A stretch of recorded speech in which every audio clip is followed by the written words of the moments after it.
कभी किसी ने तुम्हें कुछ बोल दिया और तुम कहते हो कि मुझे फ़र्क नहीं पड़ता, लेकिन फिर भी तुम उसी बात के बारे में पूरा दिन सोचते रहते हो।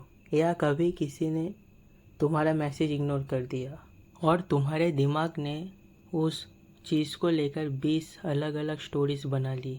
और ये चीज़ हम सबके साथ होता है और हमें लगता है कि प्रॉब्लम बाहर है, जबकि अक्सर प्रॉब्लम हमारे दिमाग के अंदर चल रहा होता है। प्रॉब्लम अक्सर सिचुएशन नहीं होता, प्रॉब्लम वो कॉन्वर्सेशन होता है जो हम उसके बारे में अपने दिमाग में बार बार करते रहते हैं। अगर कोई चीज़ तुम्हें डिस्टर्ब कर रहा है, डिस्टर्बेंस उस चीज़ में नहीं है बल्कि उस जजमेंट में है जो तुम उसके बारे में बना रहे हो।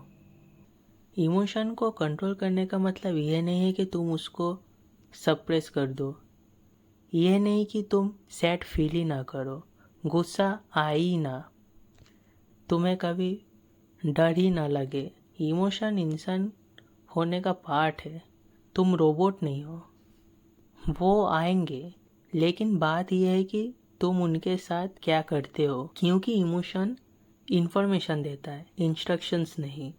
सिर्फ इसीलिए कि तुम गुस्से में हो इसका मतलब यह नहीं है कि तुम्हें रिएक्ट करना ही है, और सिर्फ इसीलिए कि तुम डर रहे हो इसका मतलब ये नहीं है कि तुम्हें रुक जाना चाहिए या वो चीज़ तुम्हें करना नहीं चाहिए। हर इमोशन तुम्हें कुछ बताता है, लेकिन डिसीजन हमेशा तुम्हारा होना चाहिए।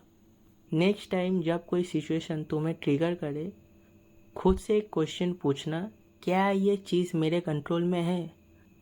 अगर वो तुम्हारे कंट्रोल में ही नहीं है तो उसे लेकर परेशान होते रहने से कुछ बदलने वाला भी नहीं है।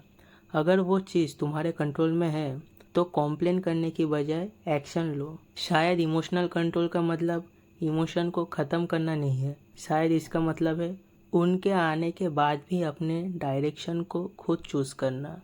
क्योंकि लाइफ में सब कुछ कंट्रोल नहीं होगा, लेकिन अगर तुम अपने रिस्पॉन्स कंट्रोल करना सीख गए तो बहुत कम चीज़ें तुम्हें कंट्रोल कर पाएंगे।